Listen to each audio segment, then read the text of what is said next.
¿Has escuchado hablar en alguna ocasión de la histeria colectiva? Y si bien es un término que ya ha quedado en desuso, pues tiene hoy en día su traducción técnica actualizada. Pero la parte interesante es que sigue existiendo. Las enfermedades mentales se pueden contagiar y se pueden volver epidemias. Y por supuesto que dado el fenómeno de lo que existe hoy en día con las redes sociales, la digitalización de la información, pues esto pasa y pasa con mucha claridad. Así es que de eso vamos a platicar el día de hoy en Supracortical.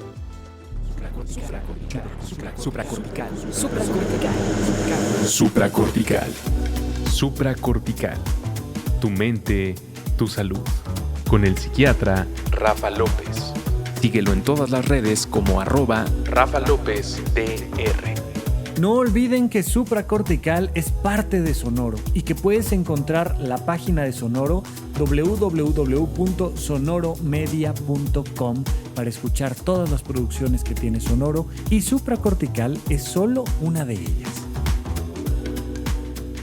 Les doy la más cordial bienvenida al podcast de Supracortical. Yo soy Rafa López, soy psiquiatra y el día de hoy vamos a platicar de la histeria colectiva. Mira, rápidamente, que no directamente tiene que ver con el tema, pero un poco que lo sepas. Este término histeria tiene un dejo de machismo interesante, porque en la historia del mundo de la psicología, de la psiquiatría, de la salud mental, pues se decía que uno de los problemas tenía que ver con la expresión de la sexualidad de la gente, con que los impulsos sexuales no se canalizaran de manera adecuada, ya sea que la gente tuviera muchos o muy pocos impulsos sexuales, y entonces todo esto afectó particularmente a las mujeres, ¿no? ¿Quiénes eran estas mujeres que no expresaban adecuadamente su sexualidad y que entonces, por no hacerlo, pues presentaban síntomas de salud mental y entonces eran histéricas? El término histeria viene de histerion, que tiene que ver con el útero, con lo grávido, con el útero, con la matriz, y entonces pues se decía que a veces para poderle quitar la histeria a una mujer, pues se le hacía una histerectomía, es decir, se le quitaba el útero, o peor aún, pues se le recetaba una serie de estímulos sexuales que ella no había solicitado, ¿no? Entonces, por eso el término histeria no es el más adecuado hoy en día, ni mucho menos, pero el nombre de alguna manera resuena, ¿no? Esta idea de la histeria se quedó por ahí y resuena, y cuando hablamos de esta histeria colectiva, pues hablamos de cómo una enfermedad mental llegó a una población y se contagió en una población. Hay personas que creen que la gente que estaba contagiada estaba fingiendo, pero técnicamente hablando, nadie está en esos casos fingiendo una enfermedad. Entonces, bueno, pues por supuesto, como hoy en día no es lo más adecuado, correcto, hablar de la histeria colectiva, hablamos del trastorno psicógeno masivo. Trastorno mental, psicógeno generado psicológicamente, psicogénesis, psicógeno, es algo que se creó en la mente, es un trastorno creado en la mente de manera colectiva y por tanto masiva. La histeria colectiva se entiende hoy en día como el trastorno psicógeno masivo. Y esto es bien interesante porque están sucediendo casos relacionados con las redes sociales de manera acrecentada. Tiene sus orígenes en la historia misma, ¿no? O sea, estos trastornos psicógenos masivos, esta histeria colectiva, ha existido desde siempre.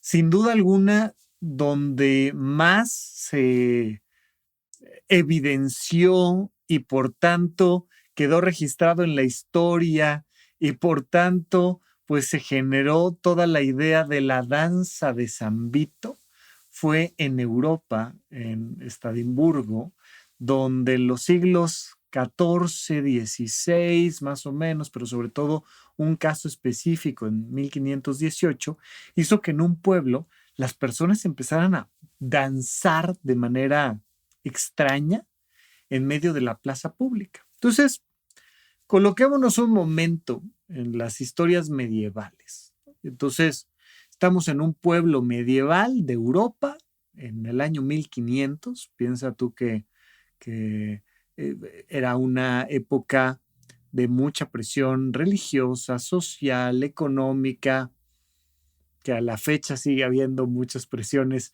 sociales, religiosas y económicas en muchos lados. Pero sin duda alguna, en la época medieval, una época muy particular. Pues aparentemente, la manera en la que esto empezó fue con una mujer que a mitad de plaza pública empezó a tener así como movimientos erráticos de brazos, piernas, cuerpo. Esto es interesante porque por más que he tratado de entender qué le pasó al primer caso, pues yo nunca he visto una cosa semejante en el mundo de la psiquiatría actual. Es decir, he visto personas convulsionar, por ejemplo, ¿no? Y entonces, una persona que convulsiona se desmaya y empieza a moverse de manera errática.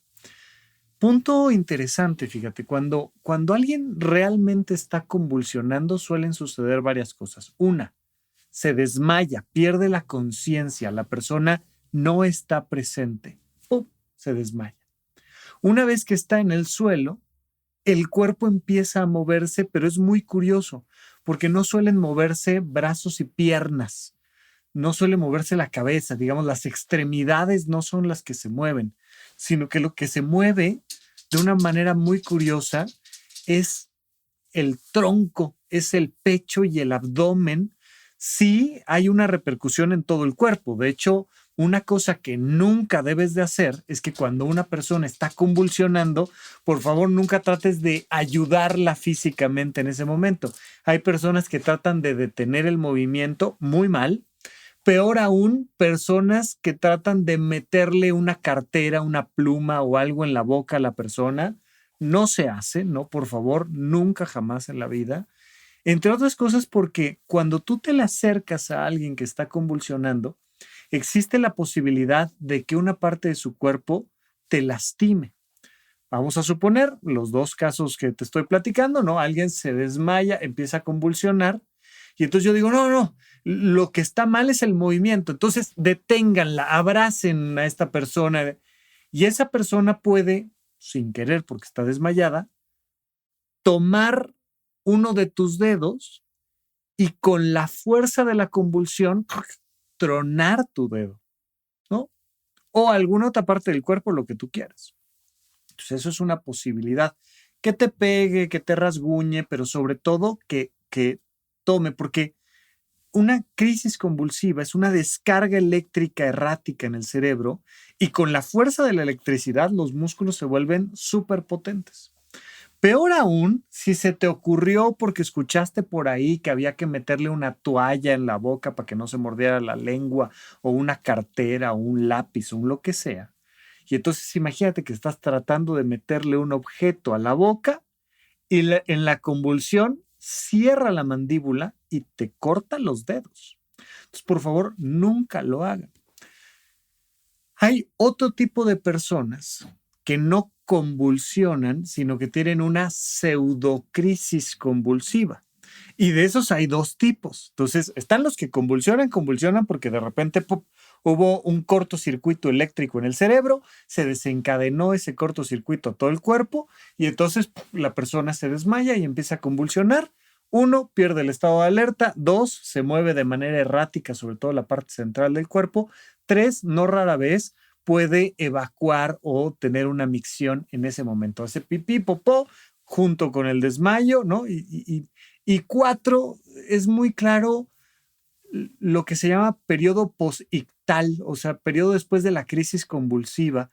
A veces quedan los ojos como haciendo movimientos, así como Kit, el auto increíble, ya sabes, así pum, pum, como yendo y viniendo hacia arriba, hacia abajo, lateralmente, o cosas por el estilo. Queda como un estado confusional, curioso. Todo eso se llama estado posictal, después de que una persona convulsiona. Entonces, eso es lo que le pasa a una persona que tiene una epilepsia. Por otro lado, tenemos a personas que tienen una pseudocrisis epiléptica. Es decir, Parece que le dio una crisis, pero si le hubieras tomado un electroencefalograma en ese momento, no hay actividad eléctrica en el cerebro. Parece que sí, pero no la hay. Y entonces, no rara vez estas personas no se desmayan por completo. Medio que están, medio que te hablan, medio que te responden, medio que están conectados con el entorno y saben qué está pasando, piden ayuda o se defienden cuando los vas a tratar de tocar o algo. No lo hagas, ¿no? No trates de acercarte a una persona que parece que está convulsionando, pero entonces como que meten la mano, hacen alguna acción refleja. Entonces, no se desmayan por completo y no rara vez en la pseudocrisis las personas lo que mueven de manera errática son los brazos y las piernas y el cuerpo se mantiene más bien firme porque de ahí te agarras para moverte, ¿no? Y entonces el cuerpo se queda más o menos firme y lo que se mueve es la cabeza, las piernas, los brazos, los codos, las rodillas. Las personas no suelen tener una micción o defecar, ¿no? Las personas no pierden este estado de alerta completo y no tienen este periodo posictal confusional curioso. De las personas que no tienen la crisis convulsiva, hay dos tipos. Hay los que fingen y los que no fingen. Los que efectivamente creen que les está dando una crisis convulsiva y no lo están fingiendo, y los que propiamente saben que están fingiendo y tratan de engañar a las personas haciendo como que les dio una crisis convulsiva. Entonces, tenemos estos fenómenos muy particulares con el mundo de las convulsiones, pero en el caso de la danza de San Vito, esta mujer aparentemente estaba de pie danzando. Y en esa danza de San Vito se movía, como te decía yo, con las extremidades, pero no podía parar. O sea, no era que estuviera bailando, es que era como si estuvieran, ¿no? En términos medievales, poseída por un espíritu que la obligaba a danzar. Aparentemente una mujer pobre, una mujer con complicaciones de salud, económicas, sociales y demás, empieza a danzar a mitad de plaza pública y entonces empieza a transmitirse esa enfermedad rara a mitad de la plaza a otras personas. Vamos a platicar un poquito más de lo que sucedió en 1518 con la danza de San Vito en un momento más en este podcast que se llama Supracortical. Entonces, está en Estrasburgo, época medieval, 1500 y cacho, una mujer en plaza pública y empieza a bailar de manera errática. Y las personas, pues, de principio la ven rara y nadie se le acerca. Y al rato, dentro de un par de horas, alguien empieza a sentir que le pasa exactamente lo mismo. Alguien empieza a tener esta sensación de que también como que su cuerpo se mueve solo. Y de ahí alguien más se contagia. Y entonces ya son 3, ya son 6, ya son 15, ya son 30 personas las que están en plaza pública teniendo esta expresión extraña de un problema de salud mental, que por supuesto ahí nadie dijo, ay, mira, están teniendo una crisis mental, traigan a un psiquiatra, ¿no? Eso no existía en ese entonces. Y entonces fue, pues, ¿qué pasa? Bueno, pues están poseídos, se les metió un bicho, ¿no? Los bichos tampoco eran un concepto, sino hasta Pasteur y a Robert Koch, ¿no? Mucho tiempo después, pero se enfermaron de algo o les entró un espíritu o algo pasó. Entonces, bueno, ¿qué hacemos? Oigan, ¿qué hacemos? Pues, pues tráiganse unos músicos a ver si les ponemos música, que empiecen a bailar con la música, que se acabe la música y que se acabe el baile. Y entonces trajeron músicos y trajeron, ¿no? Así que soluciones muy particulares. Y ponen música y sácatelas que llega más gente a bailar. Y entonces se da este fenómeno de la danza de San Vito en Estrasburgo específicamente, pero aparentemente fue algo que se estuvo repitiendo aquí y allá y acá y acá y acá, y que pues, si le vas jalando el hilito, llegas hasta las pacientes de Sigmund Freud, que eran estas mujeres histéricas, ¿no? y el concepto que tenemos como de estas mujeres histéricas, que son personas que en medio de una crisis emocional, ay, me da, me voy a desmayar, pero no me desmayo. Una persona cuando se desmaya, de repente medio puede darse cuenta de que se está desmayando y tratar de agarrarse de algo, medio sentarse, pero no rara vez las personas, pues más bien, ¿no? ¿Has visto cuántos videos de el novio desmayándose en el altar, ahí al lado de la novia cuando se van a casar, ¿no? Y entonces no están aquí con la Biblia y el lazo de novios ahí, y de repente, ¡ñam! ¡Paz! Y te vas de frente contra el suelo. Y estas cosas pues, que suceden, la gente se desmaya, así como la gente convulsiona. Bueno, pues las mujeres histéricas que atendía Sigmund Freud no se desmayaban, sino como que se iban a desmayar y terminan desmayándose afortunadamente en el sofá de la sala principal de la casa, ¿no? Ahí en la mansión, ay, como que me va a dar, ay, me desmayo, ay, tráiganle las sales y el alcohol y no sé qué y tal.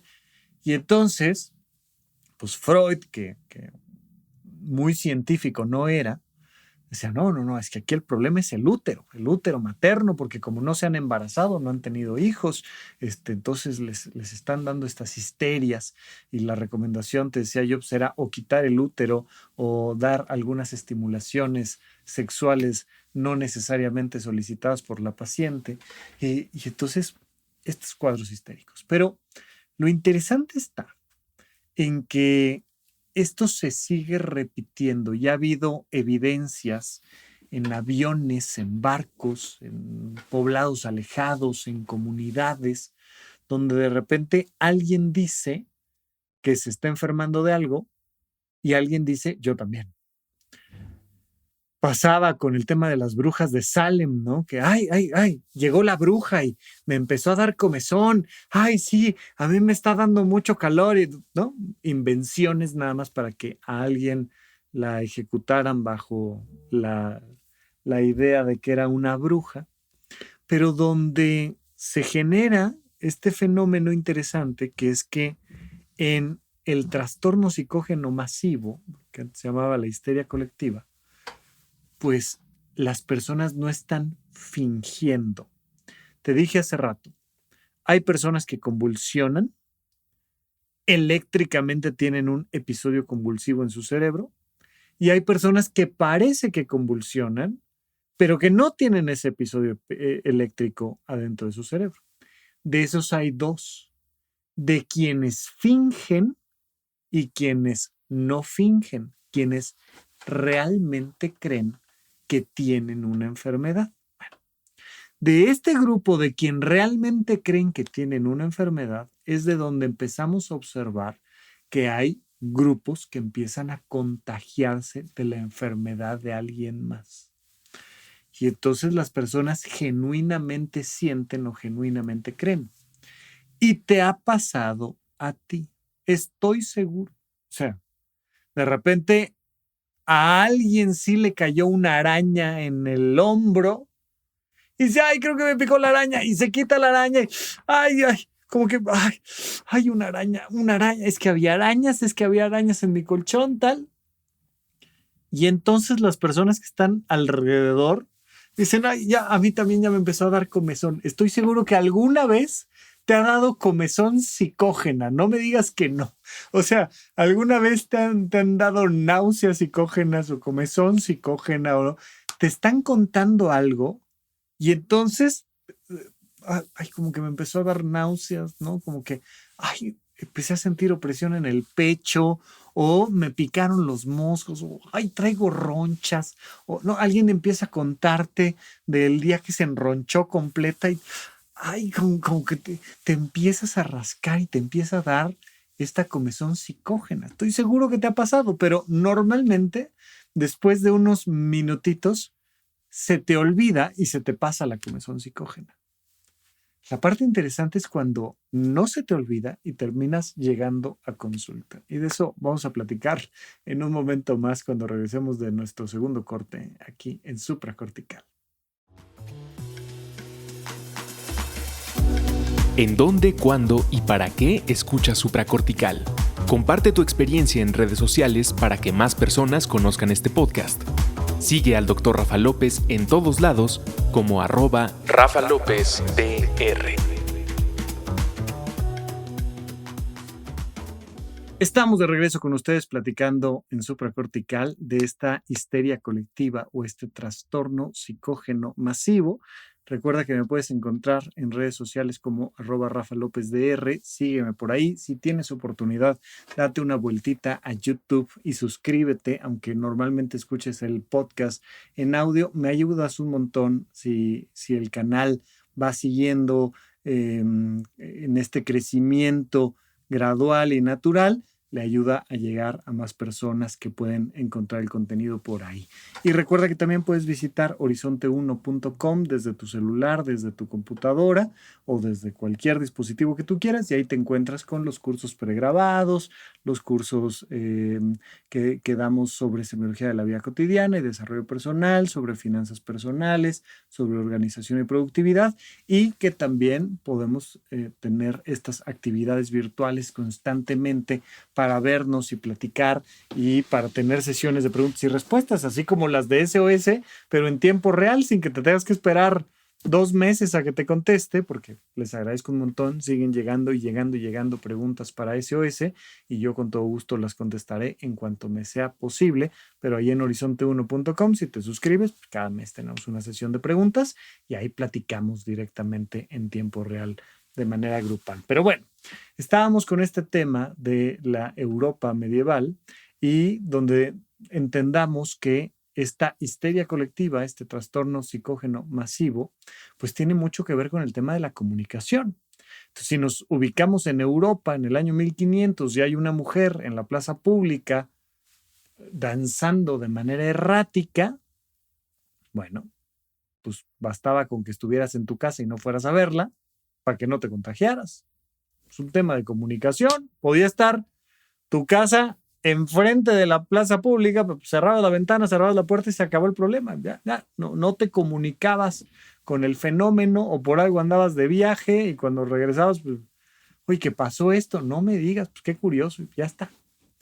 Pero el fenómeno es interesante, dada la enorme comunicación que tenemos hoy en día gracias a las redes sociales, donde las personas hacen contenido como este que estoy haciendo yo, platicando de sus enfermedades y presentando sus síntomas.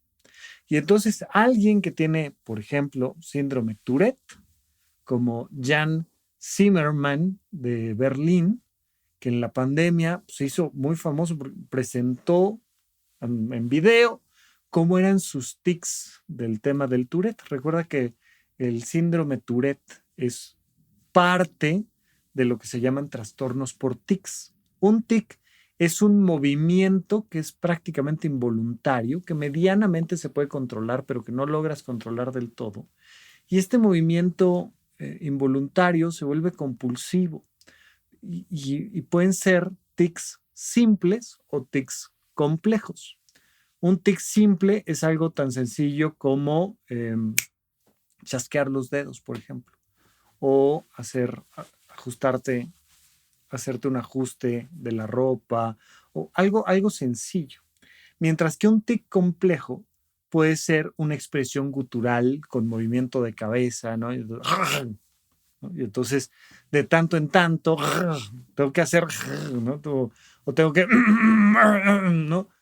Limpiarme la garganta mientras hago un movimiento. Yo recuerdo muchísimo a un paciente que tuvimos en el Instituto Nacional de Psiquiatría, que el tic complejo que tenía era que tenía que introducir un dedo a su garganta y dentro de la garganta agitar el dedo. Y entonces pues, estaba en medio de la conversación y hacía este tic complejo, entre otros muchos tantos, ¿no? Entonces esto sucede en redes sociales y esta persona presenta su síndrome Tourette y empieza a hacerse viral su contenido. Y muchas personas, seguidoras de la primera, llegan a consulta diciendo que ellos también tienen síndrome Tourette. Y así como te platicaba yo con el tema de las crisis convulsivas, pues hay ciertas cosas que a los doctores nos dicen, oye, esto no parece Tourette. Normalmente el síndrome Tourette empieza desde la infancia y gradualmente se va haciendo más complejo, pero empieza siendo simple y luego va agarrando una complejidad mayor y mayor y mayor y mayor. Mientras que estas personas pues, estaban empezando con los síntomas una vez que vieron el contenido, no lo habían presentado antes y empezaron con síntomas directamente parecidos a los que una persona que llevaba años teniendo el síndrome Tourette. Entonces generaba esta cosa que era como de, oye, no, esto no parece lo que clásicamente entendemos por síndrome Tourette. No lo era. Era un trastorno psicógeno masivo, era una histeria colectiva. Y entonces, pues esto se ha popularizado con otras enfermedades de autodiagnóstico como el TDA o el autismo o la personalidad múltiple. Hay muchos creadores de contenido que hablan de personalidad múltiple, pero donde probablemente más lo vimos es con los trastornos alimenticios. Y entonces existen grupos de personas pro anemia, ya sabes, ¿no? Anorexia y bulimia, y entonces que se van compartiendo tips y que se van diciendo cómo se sienten y que van haciendo estas comunidades donde se fomenta que una persona presente estos síntomas de trastornos alimenticios. Y entonces puede ser el TDA o puede ser el autismo. Lo que a mí más me ha tocado que la gente me pregunte es del tema del TDA, del trastorno por déficit de atención e hiperactividad. Es que creo que tengo TDA porque en mi investigación que hice en TikTok me encontré con 5 creadores de contenido que dicen que tienen esto y esto y esto y esto y esto y esto y yo tengo TDA. Y no tienen TDA. A mí me parece muy bien que exista la capacidad que tenemos hoy en día de comunicarnos. Bueno, me parece muy bien que llevo 10 años haciendo este podcast con un celular, con una computadora, con una camarita, o sea, por supuesto. Me parece además muy bien que las personas tengan redes de apoyo de una comunidad semejante y entonces N cantidad de personas han encontrado a su comunidad en Facebook, en Instagram, en TikTok, ¿no? Y entonces que a través de que alguien dice, a mí me pasa esto, alguien más diga, yo también lo estoy viviendo, y que pueden ser duelos, o puede ser TDA, o puede ser un trastorno alimenticio, puede ser lo que sea, y construir estas redes de apoyo.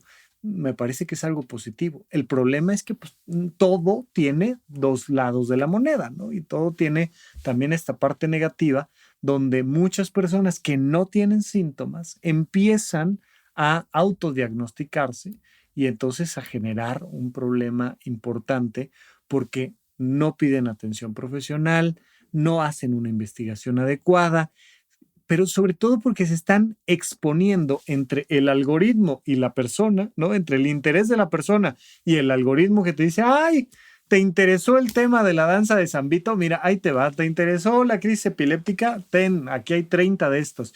¿Te interesó el TDA o te interesó el autismo o lo que sea? Pues aquí hay de personalidades múltiples y aquí hay de lo que tú me digas.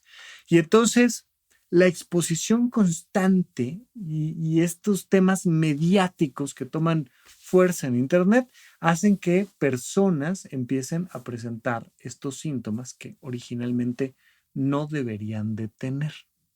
Pero sucede, ¿no? Sucede el fenómeno y entonces se repite. Entonces mi recomendación, por supuesto, es uno, que sepas que existe, que así como nos da comezón cuando alguien se empezó a rascar o bostezamos cuando alguien se empezó a quedar dormido, pues de la misma manera, en la medida en la que tú te expongas constantemente a un contenido, es posible que digas, claro, yo lo tengo, es que sí, ok, como información está bien. Ahora ve y pregúntale a un profesional y ve y pide una segunda opinión. Acércate a personas en las que tú confíes, trata de buscar información de buena fuente y sobre todo trata de acercarte a un profesional para que tengamos un diagnóstico y ese diagnóstico nos lleve a un tratamiento. La idea es dejar de tenerlo porque el tema es que muchas veces estas personas buscan esta validación social. Y entonces, dado que tengo TDA, pues me tienes que entender. Y mira, te pongo el video y ya viste, esto es lo que yo tengo. Y entonces te voy presentando evidencia de que yo estoy muy mal.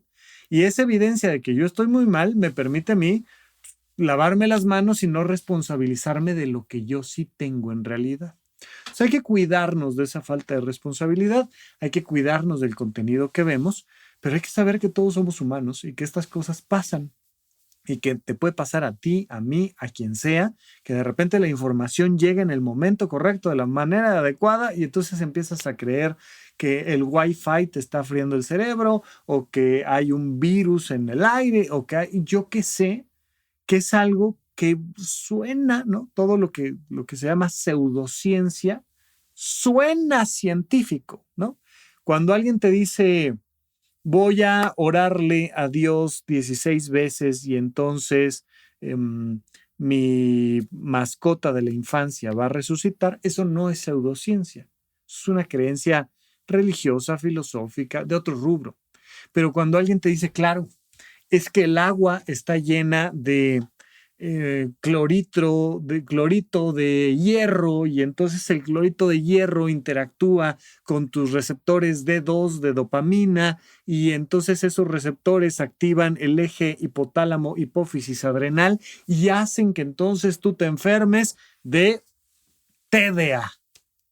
Eso es pseudociencia, cuando suena a una explicación científica, pero que está inventadísima y que suena a TDA. Que suena a una explicación científica, eso es pseudociencia, ¿no?